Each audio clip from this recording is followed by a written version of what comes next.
श्रीमद भागवत महापुराण स्कंध 11 अध्याय 23. एका तितिक्षु ब्राह्मणाचा इतिहास. श्रीशुक म्हणतात, ज्यांचे पराक्रम श्रवण करण्यायोग्य आहे अशा यदुश्रेष्ठ मुकुंदांना परम भगवद्भक्त उद्धवाने जेव्हा अशी प्रार्थना केली तेव्हा त्यांनी आपल्या सेवकाच्या प्रश्नाची प्रशंसा करून त्याला म्हटले. भगवान श्रीकृष्ण म्हणाले, हे बृहस्पती शिष्या, दुर्जनांच्या कटुवाणीच्या आघाताने घरे पडलेल्या मनाला सांभाळू शकणारा सत्पुरुष या जगात सहसा सापडत नाही.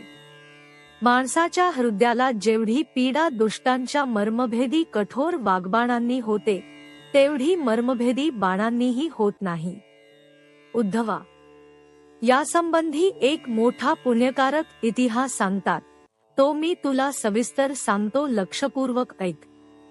एका भिक्षूला दुष्टांनी अतिशय त्रास दिला. त्यावेळी त्याने आपले धैर्य सोडले नाही आणि हे आपल्या पूर्वजन्मीच्या कर्मांचे फळ आहे असे समजून आपल्या मनातील भाव प्रगट केला होता. अवंतींद्रात एक ब्राह्मण राहत होता. शेती व्यापार करून त्याने पुष्कळ संपत्ती मिळवली होती. तो अतिशय कंजूष, कामी, लोभी आणि रागीट होता. त्याने आपले जातीबांधव किंवा अतिथी यांना कधी गोड शब्दांनीही सुखविले नाही, तर मग खाऊपिऊ घालण्याची गोष्ट तर दूरच राहो. कधीही धर्मेकर्मेन होणाऱ्या घरात तो राहत असे आणि योग्य वेळी सुद्धा सुखोपभोगांनी आपल्या शरीराला सुखी करीत नसे. त्याचा कंजूषपणा आणि वाईट स्वभाव यांमुळे त्याचे पुत्रकन्या, बंधुबांधव, नोकरचाकर, पत्नीय इत्यादी सर्वजण दुःखी असत. त्यामुळे ते त्याच्या मनाला बरे वाटेल असे काहीही करीत नसत. इहलोक आणि परलोक अशा दोहोंनाही मुकलेल्या व यक्षासारखी धनाची केवळ राखण करणाऱ्याही त्याच्यावर धर्मकर्मांच्या अभावी पंचमहायज्ञांच्या देवता रागावल्या. हे उदार उद्धवा, पंचमहायज्ञाच्या देवतांच्या कोपामुळे त्याचा पूर्वपुण्याचा आधार नाहीसा झाला आणि अतिशय उद्योग व परिश्रम करून मिळवलेले धनही नष्ट झाले. उद्धवा, त्या अधम ब्राह्मणाचे काही धन त्याच्या कुटुंबियांनी घेतले, काही चोरांनी चोरून नेले, काही दैवी कोपाने नष्ट झाले, काही काळाच्या प्रभावाने नाहीसे झाले, काही इतर माणसांनी घेतले आणि उरलेसुरलेले धन राजाने काढून घेतले. अशा प्रकारे त्याची सर्व संपत्ती निघून गेली. त्याने धर्म जोडला नाही की सुखोपभोग घेतले नाहीत. इकडे त्याच्या सोयऱ्या आधार्यांनी सुद्धा त्याच्याकडे पाठ फिरवली. आता त्याला भयानक चिंतेने घेरले. धन नाहीसे झाल्यामुळे सतत त्याच काळजीने त्या बिचाऱ्यांना मनात खेद उत्पन्न झाला. अश्रूमुळे त्याचा गळा दाटून येऊ लागला, परंतु यामुळेच त्याच्या मनात संसाराबद्दल उत्कट वैराग्य उत्पन्न झाले. आता तो ब्राह्मण मनात म्हणू लागला की, अरे रे, मी आजपर्यंत स्वतःला व्यर्थच कष्ट दिले. जे धन मिळविण्यासाठी मी कठीण परिश्रम केले त्याने ना धर्म साधला ना सुखोपभोग. कंजूष माणसाला धनापासून बहुधा कधीच सुख मिळत नाही. या लोकी तो धन मिळविणे आणि त्याच्या रक्षणाच्या चिंतेने कष्टी होतो आणि मेल्यानंतर धर्मन केल्याकारणाने नरकात जातो. जसे अंगावरील थोडेसेही कोड सुंदर स्वरूप बिघडवून टाकते, त्याचप्रमाणे थोडासा सुद्धा लोभ यशस्वी लोकांचे शुद्ध यश आणि गुणी लोकांचे प्रशंसनीय गुण नष्ट करतो. माणसांना धन मिळविणे, त्यात वाढ करणे, ते जपून ठेवणे, ते खर्च होणे, त्याचा नाश होणे किंवा उपभोग घेणे, अशा सर्वच बाबतीत परिश्रम, भय, चिंता आणि भ्रम यांच्याशीच सामना करावा लागतो. चोरी, हिंसा, खोटे बोलणे, दंभ, काम, क्रोध, गर्व, अहंकार, भेदबुद्धी, वैर, अविश्वास, स्पर्धा, लंपटपणा, जुगार आणि मद्य हे 15 अनर्थ मनुष्यांच्या ठिकाणी धनामुळेच होतात असे मानले गेले आहे. म्हणून ज्याला आपले कल्याण करून घ्यावयाचे आहे त्याने अर्थ नावाच्या अनर्थाला लांबच ठेवावे. बांधव, स्त्रिया, वडील, मित्र असे जे जे स्नेहबंधनाने एकरूप होऊन राहतात ते सर्वजण धनामुळे इतके दुरावले जातात की ताबडतोब ते एकमेकांचे शत्रू होतात. हे लोक थोड्याशा धनासाठी सुद्धा प्रक्षुब्ध आणि क्रुद्ध होतात, एकमेकांशी स्पर्धा करू लागतात आणि एकदम मैत्री तोडून एकमेकांच्या जीवावर उठतात.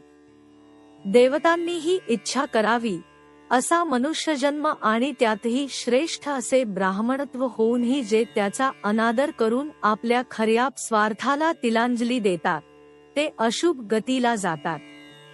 मोक्ष आणि स्वर्गाचे द्वारे असे मनुष्यशरीर मिळूनही अनर्थाचे घर असलेल्या धनाच्या कचाट्यात कोणता शहाणा मनुष्य सापडेल? जो मनुष्य देव, ऋषी, पितर, प्राणी, बांधव, कुटुंबीय आणि धनाचे दुसरे भागीदार यांना त्यांचा हिस्सा देत नाही किंवा स्वतःही त्याचा उपभोग घेत नाही, धनाचे रक्षण करणाऱ्या यक्षाप्रमाणे असणारा तो कंजूष अधोगतीला जातो.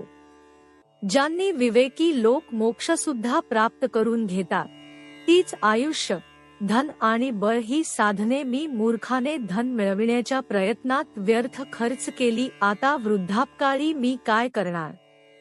विद्वान सुद्धा धनाच्या व्यर्थ हव्यासाने नेहमी दुःखी का होतात बरे? हा संसार निश्चितच कोणाच्या तरी मायेने अतिशय मोहित होत आहे. काळाच्या विक्राळ दाढेत सापडलेल्या माणसाला धन किंवा धन देणारे, सुखभोग किंवा ते पूर्ण करणारे, तसेच पुन्हा पुन्हा जन्म देणारी कर्मे यांपासून काय लाभ आहे? सर्वदेव स्वरूप भगवान श्रीहरी माझ्यावर प्रसन्न झाले यात काहीच शंका नाही, म्हणून तर त्यांनी मला या दशेला आणून वैराग्य दिले. वैराग्यच आत्म्याला संसारसागरातून पार करणारी नाव आहे. जर माझे आयुष्य शिल्लक असेल तर मी आत्मलाभातच संतुष्ट राहून आपल्या परमार्थाबद्दल सावध होईन आणि उरलेल्या कालावधीत माझे शरीर तपश्चर्येने सुकवून टाकवीन किंवा ज्ञानाने लयाला जाईन. तिन्ही लोकांचे स्वामी देवगण माझ्या या संकल्पाला संमती देवोत. राजा खटवांगाने नाही का 2 घटकांमध्येच भगवद्धामाची प्राप्ती करून घेतली. भगवान श्रीकृष्ण म्हणतात, त्या अवंतीनिवासी श्रेष्ठ ब्राह्मणाने अशा प्रकारे मनोमन निश्चय करून मी माझेपणाची गाठ तोडून टाकली. यानंतर तो शांत होऊन मौन धारण करून संन्यासी झाला. आपले मन, इंद्रिये आणि प्राण वश करून कोणतीही आसक्ती न ठेवता तो पृथ्वीवर स्वच्छंदपणे वागू लागला. भिक्षेसाठी तो शहरात किंवा खेड्यात कोणालाही कळणार नाही अशा रीतीने जात असे. उद्धवा, तो अवधूत भिक्षू आता अतिशय म्हातारा झाला होता. त्याला पाहताच दुष्ट लोक निरनिराळ्या प्रकारे त्याला पीडा देत. कोणी त्याचा त्रिदंड हिसकावून घेई, कोणी भिक्षापात्र, कोणी कमंडलू, कोणी आसन, कोणी रुद्राक्षमाळ, कोणी झोळी, कोणी लंगोटी, तर कोणी छाटी काढून घेत. काही जण त्याला वस्तू देऊन तर काही जण फक्त दाखवून पुन्हा त्याच्याकडून हिसकावून घेत. तो जेव्हा मधुकरी मागून आणून गावाबाहेर नदीकिनारी जेवाव्यास बसत असे, तेव्हा काही नीच लोक कधी त्याच्या डोक्यावर मूत्रविसर्जन करीत तर कधी थुंकत. ते लोक अशा तऱ्हेने त्या मौनी अवधूताला बोलण्यासाठी निरनिराळ्या प्रकारे भाग पाडीत आणि एवढे करूनही जेव्हा तो काहीच बोलत नसे तेव्हा त्याला मारहाणही करीत. काही जण त्याला चोर म्हणून धाकदपटशा दाखवीत, काही जण त्याला बांधून टाका म्हणत दोरीने बांधीत. काही जण त्याची निर्भर्त्सना करीत म्हणत, याची संपत्ती निघून गेली म्हणून नातलगांनी याला घराबाहेर काढले. तेव्हा या लबाडाने धर्माचे सोंग घेऊन हा धंदा सुरू केला. अहो, हा मोठा तगडा असून धैर्याच्या बाबतीत एखाद्या पर्वतासारखा आहे असे असून मौन धारण करून हा बकसन्यासी आपले काम साधून घेत आहे. कोणी त्याचा उपहास करीत तर कोणी त्याच्यावर अपानवायू सोडीत. ज्याप्रमाणे लोक पाळीव पक्ष्यांना बांधतात किंवा पिंजऱ्यामध्ये बंद करतात, त्याचप्रमाणे ते लोक त्याला बांधीत किंवा कोंडून ठेवीत. कधी त्याला ताप इत्यादीमुळे देहाचे दुःख, कधी थंडीऊन इत्यादी दैवी कष्ट, तर कधी दुर्जन लोकांनी केलेल्या अपमान इत्यादीद्वारे भौतिक पीडा सहन कराव्या लागत. परंतु तो हे सर्व आपल्या पूर्वकर्मांचे फळ असल्याने आपल्याला हे अवश्य भोगले पाहिजे असे मानत असे. अशा प्रकारे तिरस्कार करून दुर्जन लोक जरी त्याला धर्मापासून च्युत करण्याचा प्रयत्न करी तरी सुद्धा तो सात्विक धैर्याने आपल्या धर्माशी एकनिष्ठ राही तो म्हणू लागला. ब्राह्मण म्हणाला, माझ्या सुखदुःखाला कारणीभूत ही माणसे नाहीत, देवता नाहीत, शरीर नाही, ग्रह नाहीत, कर्म नाही की काल नाही, मन त्याला खरे कारणीभूत आहे असे श्रुती सांगतात. ते जीवाला या संसारचक्रात फिरवीत असते.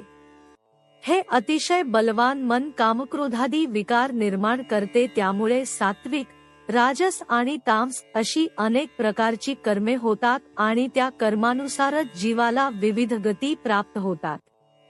क्रियाशील मनाबरोबर राहूनही ज्ञानशक्तीप्रधान जीवाचा सखा आत्मा निष्क्रिय असून जीवाला साक्षीरूपाने पाहतो, परंतु जीवा आत्म्याच्या ठिकाणी संसार भासविणाऱ्या मनाला बरोबर घेऊन कर्मात आसक्त होऊन सुखांचा उपभोग घेत संसारात बांधला जातो.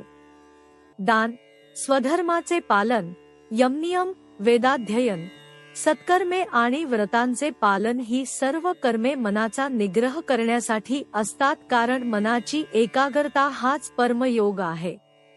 ज्याचे मन एकाग्र होऊन एकदम शांत झाले त्याला दान इत्यादींची काय आवश्यकता आहे सांग ना.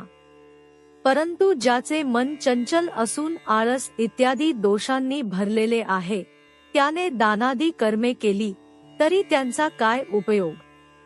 मन ताब्यात आल्यानंतर इतर इंद्रिये वश होतात. इंद्रिये मनाला वश करू शकत नाहीत, कारण मन हा बलवानांपेक्षाही बलवान भयंकर आहे. जो या मनावर नियंत्रण मिळवतो तो देवांचाही देव होतो. मन जिंकण्यास कठीण असा शत्रू आहे. त्याचे रागाधिक वेग असह्य आहेत. ते मर्मस्थानेच घायाळ करते. त्याला जिंकल्याशिवायच मूर्ख लोक दुसऱ्याशी व्यर्थ भांडणे करून त्यांना शत्रू, मित्र किंवा उदासीन ठरवितात. अविवेकी माणसे या केवळ मनःकल्पित शरीराला मी माझे मानून हा मी आणि हा दुसरा या भ्रमाने या शेवट नसलेल्या संसारात भटकत राहतात. मनुष्यच सुखदुःखाला कारणीभूत आहे असे मानले तर त्याचा आत्म्याशी काय संबंध. कारण सुखदुःख देणारेही भौतिक शरीर आणि भोगणारे सुद्धा भौतिक शरीरच. एखादे वेळी आपल्या दातांनीच आपली जीभ चावली गेली आणि वेदना होऊ लागल्या तर त्या मनुष्याने कोणावर रागवावे. दुःख देण्याला देवता कारण आहे असे मानले तरी आत्म्याचा त्या दुःखाशी काय संबंध आहे. कारण सर्वांच्या शरीरांमध्ये इंद्रियांच्या देवता एकच आहेत, म्हणून जी दुःख देणारी तीच दुःख भोगणारीही ठरते. जसे आपल्याच एका अवयवाने दुसऱ्यात अवयवाला इजा केली तर माणसाने कोणावर रागवावे. सुखदुःखाचे कारण आत्मा आहे असे मानले तर त्याचा इतरांशी काय संबंध. तो त्याचाच स्वभाव ठरेल, कारण आत्म्याव्यतिरिक्त आणखी काहीही नाही. काही भासमान होत असेल तर ते खोटे आहे, म्हणून सुखदुःखी नाहीत. मग रागाचे कारणच काय. सुखदुःख देणारे ग्रह आहेत असे मानले तर अजन्मा अशा आत्म्याला सुखदुःख देण्यास कारणीभूत ठरू शकत नाहीत. कारण जी शरीरे ज्या लग्नावर जन्मतात त्यांनाच ग्रह त्रास देऊ शकतात. आत्म्याचा त्यांच्याशी काहीही संबंध नसल्याने तो क्रोध कोणावर करणार. जर कर्मांनाच सुखदुःखाचे कारण मानले तर त्यांच्याशी आत्म्याचा काय संबंध. कारण जी एकच वस्तू चेतन व अचेतन असे तेथेच कर्म घडते. देह अचेतन आहे आणि त्यात राहणारा आत्मा चेतन असला तरी केवळ साक्षी आहे, म्हणून कर्मच संभवत नाही. मग तो कोणावर क्रोध करील. काळ हा सुखदुःख देणारा आहे असे मानले तर काळ आणि आत्मा तर एकच होत. अशा प्रकारे आत्म्याला आत्म्याकडून त्रास दिला जाऊ शकत नाही. जसा अग्नी आपल्या ज्वाळेला जाळू शकत नाही किंवा बर्फाचा थंडपणा त्याच्या कणाचा नाश करून शकत नाही. काळाहून आत्मा वेगळा मानला तरी आत्म्याला सुखदुःखात्मक द्वंद्व नाही. मग तो कोणावर रागावेल. प्रकृतीच्या पलीकडे आत्म्याला कोणाच्याही द्वारे, कोठेही, कोणत्याही प्रकारे द्वंद्वाचा स्पर्श होत नाही. जशी नसलेला संसार दाखविणाऱ्या अहंकाराला सुखदुःखादी द्वंद्वे निर्माण होतात, असे ज्ञान झालेला योगी कोणालाही भीत नाही. प्राचीन महर्षींनी यापूर्वी ज्या परमात्मनिष्ठेचा आश्रय घेतला होता, तिचाच आश्रय घेऊन मी भगवंतांच्या चरणकलांच्या सेवेनेच हा अज्ञानरूपी अगाध संसार पार करून जाईन.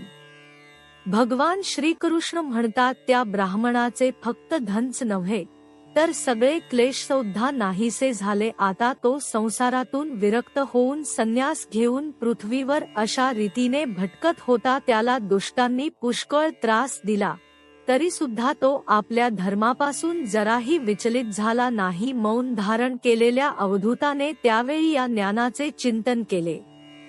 मनुष्याला या जगात दुसरा कोणीही सुख किंवा दुःख देत नाही, दुसरा दुःख देतो. हा त्याच्या चित्ताचा केवळ भ्रम आहे. हे सगळे जग आणि यातील मित्र, उदासीन आणि शत्रू हे भेद अज्ञानाने कल्पिलेले आहेत. म्हणून बाबा रे, माझ्यामध्ये एकरूप केलेल्या बुद्धीने मनाला सर्व प्रकारे ताब्यात ठेव बस. सर्व योगसाधनेचे हेच सार आहे. भिक्षूने गायलेले हे ब्रह्मज्ञान जो कोणी एकाग्रतेने ऐकतो, दुसऱ्यांना ऐकवितो आणि यानुसार वागतो, तो कधीही सुखदुःखादी द्वंद्वाने खचून जात नाही. अध्याय 23 समाप्त.